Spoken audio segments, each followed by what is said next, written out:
الشيطان الرجيم بسم الله الرحمن الرحيم ربنا واجعلنا مسلمين لك ومن ذريتنا أمة مسلمة لك۔ اے ہمارے پروردگار، ہم کو اپنا پورا فرما بردار بنا اور ہماری اولاد میں سے بھی ایک جماعت ایسی پیدا فرما جو آپ کی پوری فرما بردار ہو۔ کوئی بھی نیک کام کی توفیق اللہ کی طرف سے مل جاتی ہے تو اس کے بعد سب سے پہلے اس نیک کام کے قبول ہونے کی دعا کرنی چاہیے۔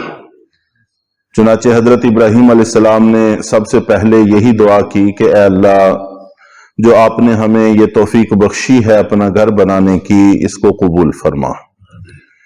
اور اس کے بعد پھر اپنی حاجات، اپنی ضروریات اللہ تعالیٰ سے مانگنی چاہیے، اور اپنی حاجات اور ضرورتوں میں سے آخرت کی حاجات اور ضرورتیں اہم ہیں، ان کو پہلے مانگنے کی کوشش کرنی چاہیے۔ نیک عمل کے بعد اللہ تعالیٰ دعائیں قبول فرماتے ہیں۔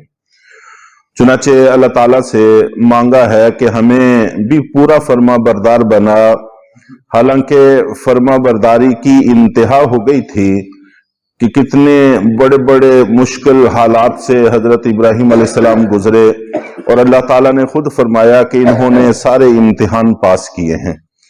اس کے بعد بھی اللہ تعالیٰ سے مزید فرما برداری کی دعا ہو رہی ہے۔ یہ اس وجہ سے ہے کہ جتنی اللہ تعالیٰ کی معرفت انسان کو زیادہ حاصل ہوتی ہے، اتنا ہی انسان کو اس کا احساس بڑھ جاتا ہے کہ میرے اندر کمی ہے۔ چنانچہ انبیاء اکرام کے حالات بھی ہمارے سامنے ہیں، صحابہ اکرام صلحاء کے حالات بھی ہمارے سامنے ہیں۔ اس امت میں سب سے عظیم، سب سے صالح، سب سے بڑے شخص سیدنا ابوبکر صدیق رضی اللہ تعالی عنہ ہوئے ہیں۔ تو ان کے بارے میں بھی آتا ہے کہ وہ کسی پرندے کو دیکھتے تو دعا کرتے کہ کاش میں یہ پرندہ ہوتا، کھاتا ہے، پیتا ہے، ٹھنڈی چھاؤں میں رہتا ہے، اور آخرت میں کوئی حساب کتاب نہیں۔ حالانکہ حضرت ابوبکر صدیق رضی اللہ تعالیٰ عنہ کے بارے میں آتا ہے کہ قیامت کے دن جب اللہ تعالیٰ سے سفارش ہوگی کہ اے اللہ، حساب کتاب شروع کر دیا جائے، اللہ کے نبی سجدہ کریں گے، حمد و ثنا ہوگی، پھر درخواست کریں گے کہ حساب کتاب شروع کیا جائے۔ تو احادیث میں آتا ہے کہ اللہ تعالیٰ پوچھیں گے کہ کس سے حساب شروع کروں؟ تو اللہ کے نبی صلی اللہ علیہ وسلم سیدنا ابو بکر کو پکڑ کے آگے کریں گے کہ اے اللہ، ان سے شروع کیجئے۔ تو اللہ تعالیٰ فرمائیں گے کہ ان سے حساب لینا کیا، ان کا تو حساب دینا ہمارے ذمہ باقی ہے۔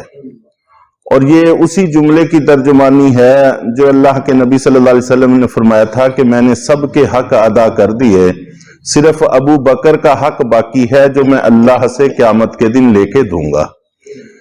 تو چونکہ اللہ کی معرفت اتنی زیادہ تھی، اس لیے کبھی گھاس کا تنکا لیتے اور پکڑتے کہ کتنی اچھی بات ہے، میں کوئی پھل ہوتا، گھاس کا تنکا ہوتا، کوئی جانور کھا لیتا، کوئی انسان کھا لیتا، آخرت میں کوئی حساب کتاب نہ ہوتا، اللہ کے سامنے کھڑے ہونے کا اتنا فکر اور غم رہتا تھا۔ تو حضرت ابراہیم علیہ السلام بھی اسی کیفیت کا اظہار فرما رہے ہیں، اور فرمایا کہ ہمیں پورا فرما بردار، اور پھر ہماری اولادوں کو بھی فرما بردار بنا۔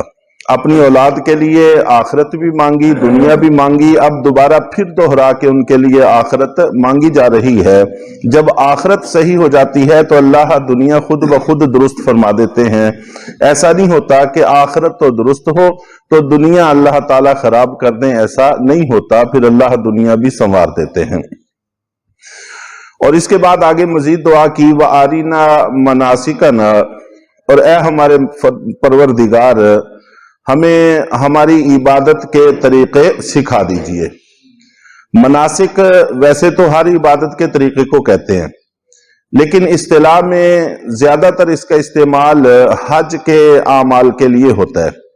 تو ہمیں ہمارے حج کے اعمال کے طریقے سکھا دیجئے۔ بیت اللہ کو جب آپ نے تعمیر کیا تھا تو اللہ نے آپ کو حکم دیا تھا کہ اعلان کر دیں کہ لوگ بیت اللہ کے حج کے لیے آئیں۔ تو حضرت ابراہیم علیہ السلام نے اعلان کیا، اور یہ وہ آواز تھی جس کو اس وقت کے ہر انسان نے سنا، اور جتنی روحیں عالم ارواح میں تھیں انہوں نے بھی سنا۔ اللہ تعالیٰ نے اس آواز میں ایسی تاثیر پیدا کی کہ ہر ایک کے کانوں تک یہ آواز گئی، اور اسی کے بارے میں آتا ہے کہ اس وقت سنتے ہی جس نے لبیک کہا، اللہ تعالیٰ نے اس کو حج کے لیے قبول فرما لیا، اور پھر جتنی زیادہ دفعہ لبیک کہا اتنی ہی دفعہ قبول کر لیا۔ جو بعض لوگ بار بار جاتے ہیں تو وہ عالم ارواح کے کہے ہوئے لبیک کا اثر ہے۔ تو جب بھی خیر کے کام کی طرف بلایا جائے تو فوراً انسان کو لبیک کہنا چاہیے اور فوراً اپنے آپ کو پیش کرنا چاہیے، تو اس کے یہ ثمرات مرتب ہوتے ہیں۔ چنانچہ حضرت ابراہیم علیہ السلام نے اس وقت حج کے لیے بلایا، اس لیے ساتھ ہی اللہ تعالیٰ سے دعا کی کہ ہمیں ہمارے حج کے طریقے بھی سکھا دیجئے۔ اور مناسک جیسے حج کے طریقوں کو کہتے ہیں، اسی طرح حج کی جگہوں کو بھی کہتے ہیں، جیسے مینا ہے، عرفات ہے، مزدلفہ ہے، اور جو جگہ ہیں جہاں جہاں انسان حج کے اعمال کے لیے جاتا ہے، تو ہمیں وہ جگہیں دکھا دیجئے۔ چنانچہ حضرت ابراہیم علیہ السلام کو یہ ساری جگہیں دکھا دی گئیں کہ اس میدان میں یہ کرنا ہے، اس جگہ پہ یہ کرنا ہے، اس جگہ پہ یہ کرنا ہے، حج کا طریقہ بھی سکھا دیا، اور وہ جگہ بھی دکھا دی جہاں جہاں پر حج کرنا ہے۔ وَتُبْ عَلَيْنَا، اور اے اللہ ہم کو معاف فرما دے، جو کمی کوتاہی اطاعت میں رہی وہ ہم سے درگزر فرما۔ اِنَّكَ أَنْتَ التَّوَّابُ الرَّحِيمُ، یقیناً آپ بے حد معاف کرنے والے اور بے حد مہربان ہیں۔ اور اس کے بعد پھر آخری دعا کی طرف متوجہ ہوئے، اور آخری دعا نبی پاک صلی اللہ علیہ وسلم کی مانگی کہ ہماری اولاد میں ایک پیغمبر بھی بھیج۔ چنانچہ اللہ تعالیٰ نے پھر آپ کی یہ دعا بھی قبول کی۔ تو اس کے حوالے سے انشاءاللہ العزیز کل گزارشات عرض کی جائیں گی۔ اللہ تعالیٰ ہم سب کو عمل کی توفیق عطا فرمائے۔